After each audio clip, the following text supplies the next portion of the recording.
What if you're sitting alone inside your car at 2 a.m. and something is repeatedly hitting the roof above your head? You assume it's a tree branch. Then a police car arrives. One officer points a gun at you. Another grabs a megaphone and screams, "Get out of the car. Run toward us."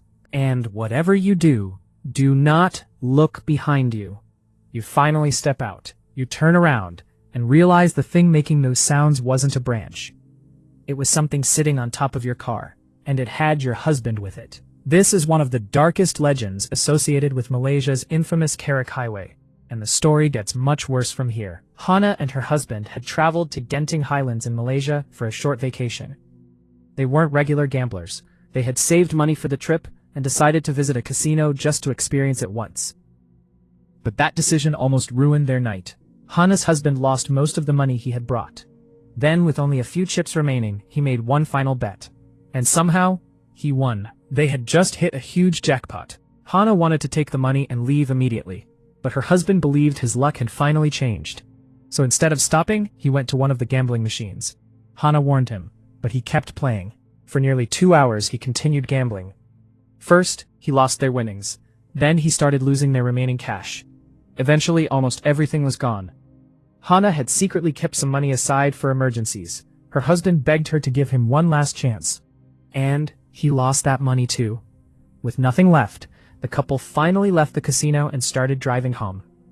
But their nightmare was only beginning. They were traveling along the Karak Highway late at night. The road was almost completely deserted. Dense jungle surrounded them on both sides. And then, their car started jerking. Her husband pressed the accelerator. The engine struggled. And finally, the car stopped. They had run out of fuel. Her husband took a container from the trunk and told Hana he would walk ahead to find a petrol station. Hana stayed inside the locked car. She leaned against the window and tried to sleep. Around 15 minutes later, thump. Her eyes opened. She looked around. Nothing. Then again, thump. Something had hit the roof. Hana assumed it was a tree branch, but the sound kept coming. Thump, thump. Every few seconds. There was no obvious reason for it. Her husband couldn't have returned yet, and there was nobody else around. Then, in the distance, Hana saw headlights. She felt relieved. Maybe her husband had found help. The vehicle came closer, slower and slower, until it stopped near her car. But nobody got out. Hana waited. Then suddenly, the vehicle accelerated and disappeared into the darkness. She had no idea what had just happened. And now the repeated sounds on the roof were becoming even more disturbing. Thump, thump, thump. Hana began wondering if something was actually sitting above her. Then another set of headlights appeared. This time, Hana noticed something different. There was a flashing light on top. It was a police vehicle.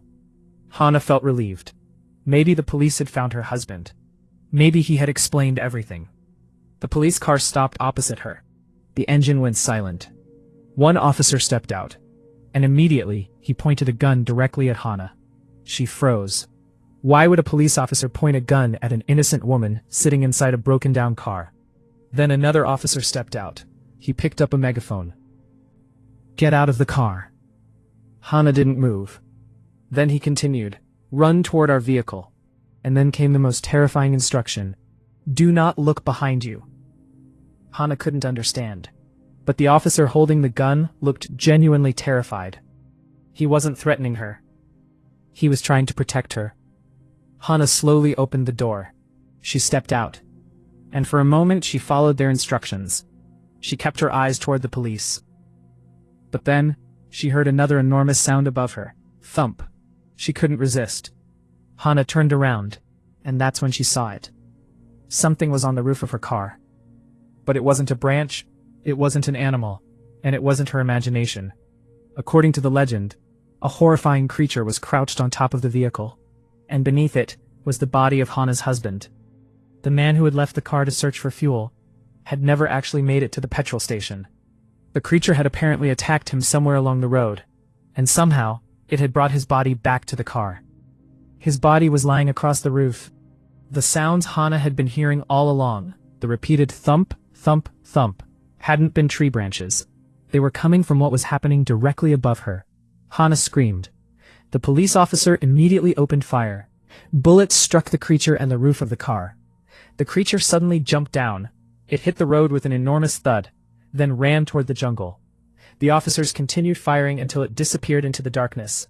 And then, silence. Hana stood frozen. She looked at the officers. They looked just as terrified as she was. One of them tried to explain what had happened, but Hana stopped him. She simply said, "Don't explain it. I saw it too." And that's where the legend ends. But what exactly was that creature? Some versions of the Karak Highway legend describe it as a monstrous, supernatural being. Other versions connect the story to Malaysian folklore and creatures such as the Pontianak. And there are multiple variations of the story, including the famous tale of a headless husband found on the roof of a stranded car. The Karak Highway itself is real, a major highway connecting Kuala Lumpur and Karak, and it has developed a long-standing reputation for ghost stories and unexplained encounters. But there's an important question. Did Hana and her husband really experience this? There is no reliable evidence confirming that this particular incident actually happened. It's best understood as a terrifying urban legend associated with the Karak Highway. Still, imagine being alone in your car in the middle of a dark jungle. Your husband is gone. Something keeps hitting your roof. Then police arrive and point guns at whatever is above you. And they tell you one thing: run toward us and don't look behind you. Would you obey? Or would curiosity make you turn around? Because sometimes, the scariest thing isn't what you see in the darkness. It's what was waiting above you the entire time. If you enjoyed this story, subscribe to SCodex for more dark mysteries, disturbing legends, unexplained encounters, and stories that make you question what is real.